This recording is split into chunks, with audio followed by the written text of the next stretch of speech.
Could it be that our body is a map that can guide us to experiencing health or imbalance? In this episode, we ask the question, how can we heal from truth? Master healer Deborah King is here with us today to discuss the chakra system, defense mechanisms, and most importantly, healing trauma. Thank you, Deborah, for joining us today on the Healing Matrix. Oh, great to be here, Sue. We're going to start with the beginning, and perhaps you can share with everyone a little bit about how things got started for you. I know that in your 20s you were diagnosed with a pretty significant condition of cervical cancer. So can you share? I can. Anything with so, I was a hard-charging young lawyer just out of law school, 1 year out, and I was going to take the corporate world by storm when I woke up one morning with a diagnosis of cervical cancer, and I was like, whoa, wait a minute. This isn't part of my game plan. Right. And it really threw me off my course. I stopped and pulled back and actually took a look at myself, which wasn't fashionable back then, Sue. It's very, very common now, but then one, at least in the corporate world, one didn't do that.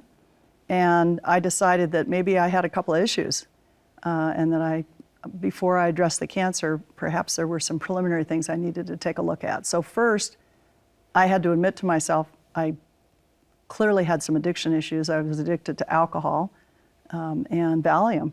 And so I headed off to AA and got my hands around that, my arms around it. And the next thing I stumbled on, very serendipitously, again, not fashionable at the time, was meditation.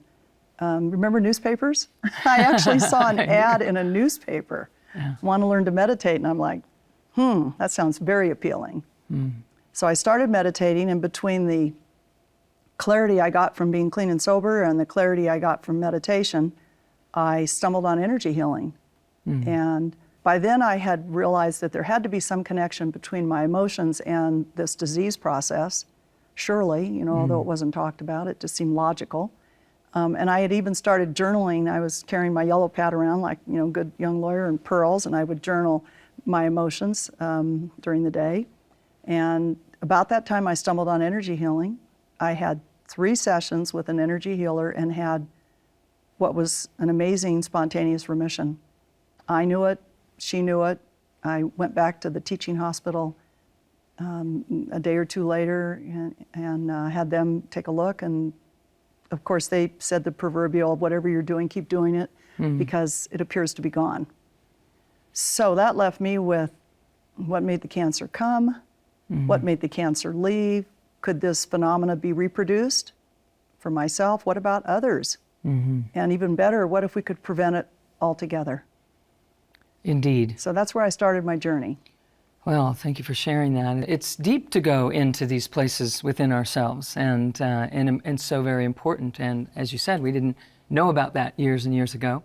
Now, there was a reference to childhood trauma that you made earlier in conversation. Is there anything about that you can share with us about how that's connected to the emotions that were needing to be addressed? Yeah, surely I had buried it all pretty deep. I was conscious of the fact I'd been sexually abused as a child, but like most people, I didn't want to deal with it. And that's what I find working with people, is that a lot of people, they have memories, but they hope if they just push it down somewhere. But that's what happens when we push our emotions down somewhere. We're storing them in our body field, in our body and our mind, and they're going to come back later and haunt us, which was, mine just came back earlier to haunt me. And the way I really managed that, besides energy work, was I wrote a book about it, which was a very cathartic experience. It's kind of like we have these broad shoulders, we can manage this, and so we just go on. And we don't even realize that we're stuffing those things at the time. We're just moving on, moving forward. But that energy is in there playing a role, playing a part in stealing some of the energy that could be used for healing automatically. Oh, it's stealing a major part of your energy. Perhaps as much as 95% of your personal energy is going to maintaining this secret. The secret you don't want people to know, whatever your secret might be.